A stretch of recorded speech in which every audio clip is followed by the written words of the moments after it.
Olá a todos. Antes de mais, gostava de agradecer o convite por parte da Comissão do Congresso e parabenizar pela organização do mesmo. Hoje estou aqui para vos falar um pouco sobre este parâmetro inovador na avaliação da função sistólica, que é o strain global longitudinal calculado pela técnica de speckle tracking.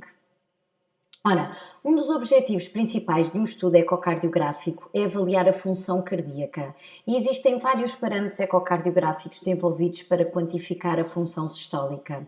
Entre eles, a fração de ejeção, o parâmetro mais relevante a nível clínico, mas com algumas limitações.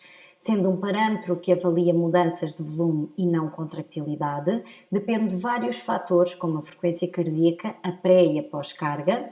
Existe uma grande variabilidade intra- e interobservador entre medições e não diagnostica alterações miocárdicas subclínicas.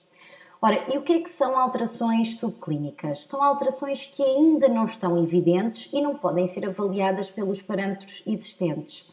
Ou seja, a avaliação por ecotrastorácico é normal, mas essas alterações estão lá escondidas. E detectar sinais subclínicos tem uma implicação muito grande, tanto na escolha da terapêutica como no protocolo clínico a seguir. Nos últimos anos, com o propósito de ultrapassar as limitações da fração de ejeção, surge uma técnica inovadora chamada speckle tracking. Esta técnica avalia a mecânica cardíaca através da análise da deformação da parede miocárdica e permite detectar disfunção ventricular subclínica pelo ecocardiograma transtorácico. E o que é isto de deformação miocárdica? Ora, a ecocardiografia bidimensional assenta numa escala de cinzentos composta por vários pontos ecogénicos chamados speckles. Os speckles não são estruturas reais, mas são sim interferências dos ultrassons que representam essas estruturas. Neste exemplo aqui, podemos ver o rastreamento de um speckle em duas frames quase consecutivas. A técnica de speckle tracking avalia o movimento de cada speckle nas várias frames, tendo assim informação sobre a velocidade e a direção dessa porção de miocárdio. A deformação miocárdica depende da mecânica de contração ventricular e assenta na dinâmica complexa das fibras musculares, que são arranjadas em camadas de forma helicoidal, permitindo 4 tipos de deformação miocárdica: a longitudinal, a radial, a circunferencial e a torção.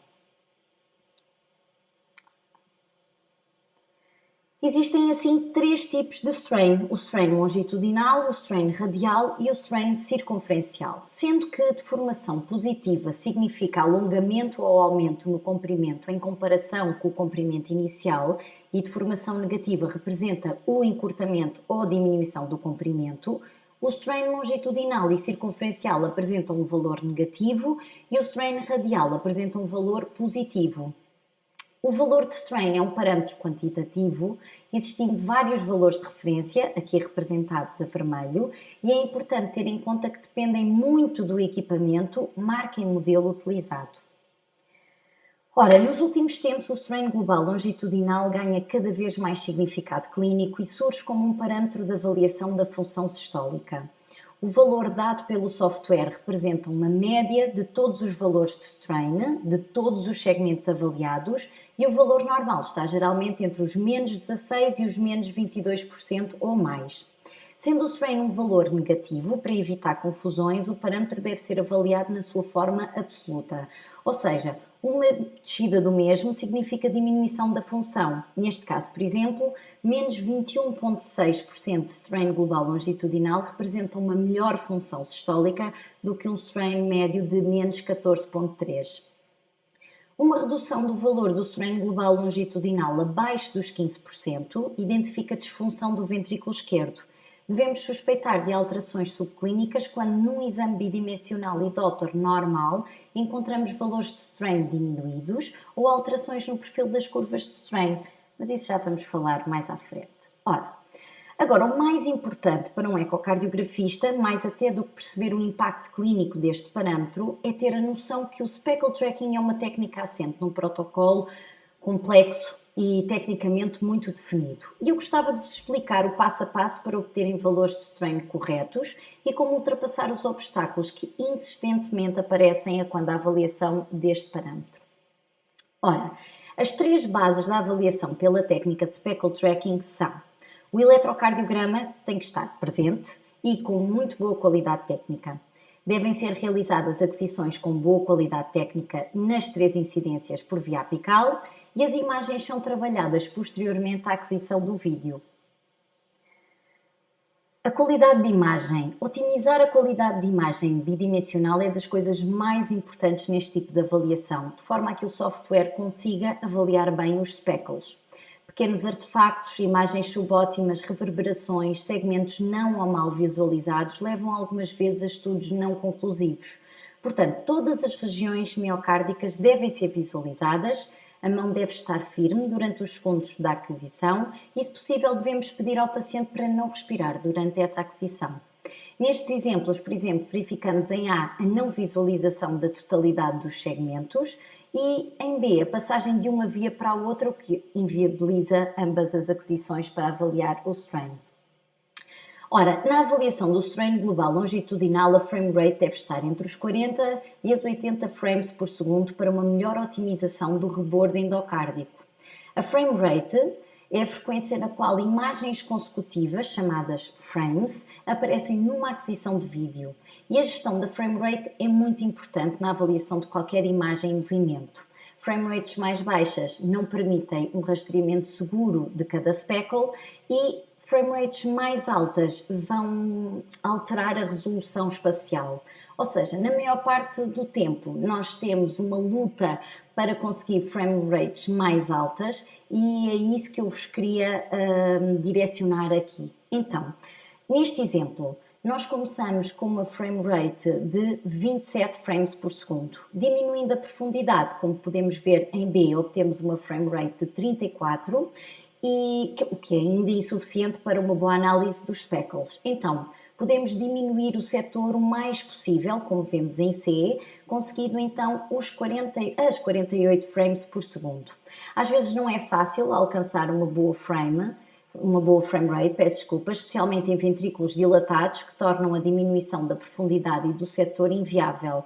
Mas nestes casos optamos por frames mais altas, a mais alta que conseguirmos, com certeza que todos os segmentos estão bem visualizados. Então, a escala de ganhos gerais deve ser regulada de forma a definir o melhor possível o miocárdio e assim os speckles. Como podem ver no vídeo A para o B, os ganhos gerais foram aumentados, mas mesmo assim ficou com muito ruído. Então, em C, a rampa de ganhos permitiu uma melhor compensação da distribuição dos mesmos. Por fim, o focus deve ser orientado para a zona com melhor necessidade de definição, como podemos ver em B. O corte é muito importante. O ventrículo deve estar no corte onde se apresente mais alongado, como podemos ver em A. Muitas vezes, janelas tecnicamente difíceis são resolvidas com cortes menos técnicos, onde o ventrículo aparece com o ápex arredondado. Este sinal, como vemos em B, é muito sugestivo de mau corte. O eletrocardiograma tem um papel fundamental na análise do strain. Deve estar bem definido e com ganhos suficientes, possibilitando a identificação das ondas, sobretudo o QRS e a onda T. Devem ser adquiridos no mínimo 3 ciclos cardíacos, garantindo que pelo menos um ciclo está completo, que será o do meio.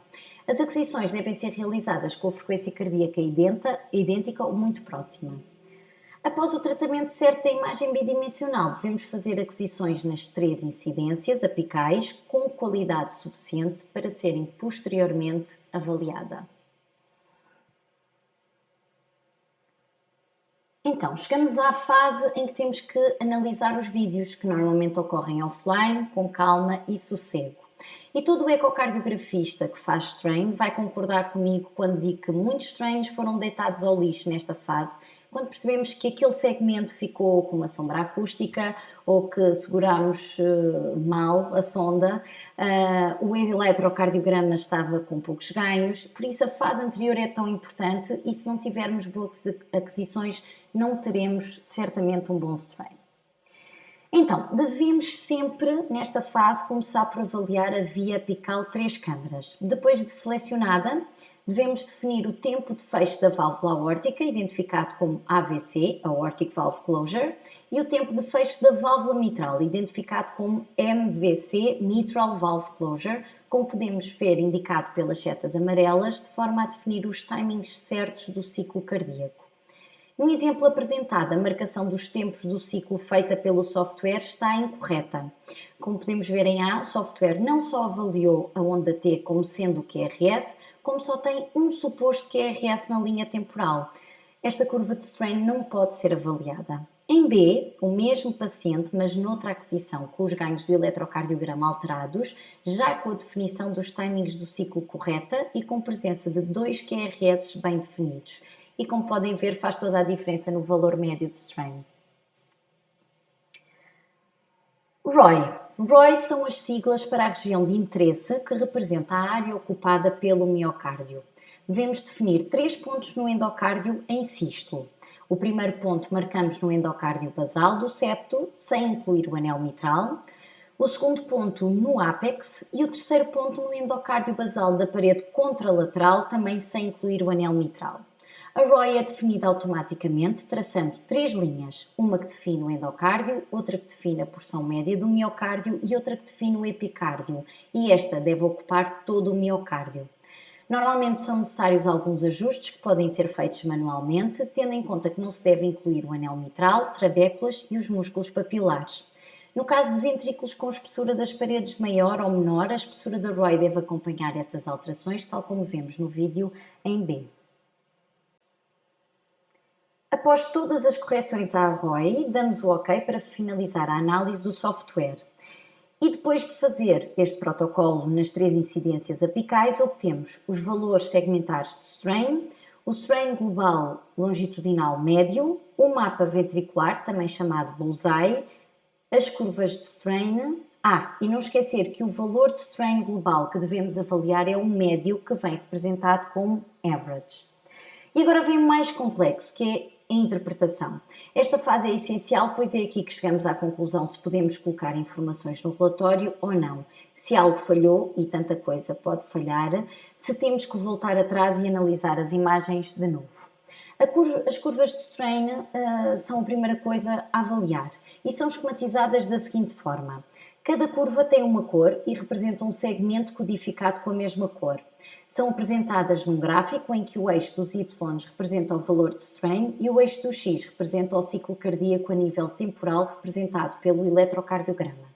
A telesístole é marcada pelo fecho da válvula aórtica, representado como AVC, e a telediástole é marcada pelo fecho da válvula mitral, representado como FVC. A curva de strain longitudinal normal deve ter o pico de strain entre a telediástole e a telesístole, ou seja, deve ser um pico sistólico. Este exemplo é uma representação do aspecto das curvas de strain com boa qualidade técnica e num paciente normal. Ora, os valores de strain clinicamente relevantes encontram-se todos refletidos nesta curva. É raro, mas neste caso aconteceu. Esta é a curva que representa o strain do segmento basal inferior e nela podemos ver, a vermelho, temos o pico de strain positivo sistólico que representa um alongamento das fibras miocárdicas e pode ocorrer pontualmente em protossístolo ou representar mesmo um alongamento patológico das fibras em sístolo, representando disfunção segmentar. A azul está representado o pico de strain sistólico, que representa o valor de strain máximo em sístolo e é o parâmetro quantitativo utilizado para avaliar a deformação desse segmento. A amarelo está representado o valor de strain telesistólico, que é o ponto na curva de strain no momento do fecho da válvula aórtica, representado nesta curva pela linha amarela a tracejado. E por fim, o ponto verde que representa o pico de strain, o real pico de strain, ou seja, o valor máximo de strain ao longo de toda a curva, que neste exemplo não é um valor sistólico, mas sim pós-sistólico, representando assim um sinal patológico. Podemos encontrar vários perfis da curva de strain que podem sugerir algumas patologias ou ser variantes da normalidade. E no nosso dia-a-dia as curvas de strain que costumamos avaliar são curvas como estas, com artefactos e irregularidades. E torna-se imperativo sabermos se são curvas patológicas, se são normais, se são outliers ou artefactos. O que é que eu aconselho? Sempre que a curva não apresenta o padrão normal, verifiquem de novo o tracking. Corrijam pequenas falhas na sobreposição do endocárdio, a espessura da ROI, verifiquem se as fases do ciclo cardíaco estão mesmo bem definidas. A maior parte das vezes os segmentos com artefactos são os basais, verifiquem se não estão a incluir anel mitral e se estão realmente bem visualizados. Meçam em ciclos diferentes e várias medições com a mesma apresentação, caso haja suspeita da patologia. Se alguma coisa não fizer sentido, se houver segmentos únicos muito discrepantes, se a clínica ou o ecotranstorácico não bater certo com os valores de strain, coloquem o parâmetro de lado e acreditem no vosso espírito crítico. Para além das curvas de strain, o mapa ventricular, ou bullseye, facilita muito a avaliação da deformação segmentar. Este é um mapa que representa graficamente a distribuição dos valores de strain num modelo ventricular de 17 segmentos, facilitando uma percepção espacial e territorial da função global do ventrículo esquerdo. E assim estão prontos para fazer o cálculo do strain com qualidade. O estudo da deformação miocárdica está cada vez mais acessível, seguro e reprodutível, permitindo um estudo mais completo e uma avaliação mais sensível da função sistólica do ventrículo esquerdo, que acaba por ser um dos objetivos principais do estudo ecocardiográfico. Estamos perante uma nova era na avaliação da função sistólica, com parâmetros novos, sendo o strain global longitudinal um parâmetro acessível e com forte poder diagnóstico, tornando-se muitas vezes a prova dos 9 em muitos casos clínicos, não substituindo de maneira nenhuma a fração de ejeção, mas sim aumentando a sua informação. No entanto, é importante conhecer as exigências para realizar um estudo com qualidade e as técnicas para ultrapassar os obstáculos e as limitações que podem ocorrer ao longo da avaliação. Eu agradeço a vossa atenção e espero que tenham gostado. Beijo.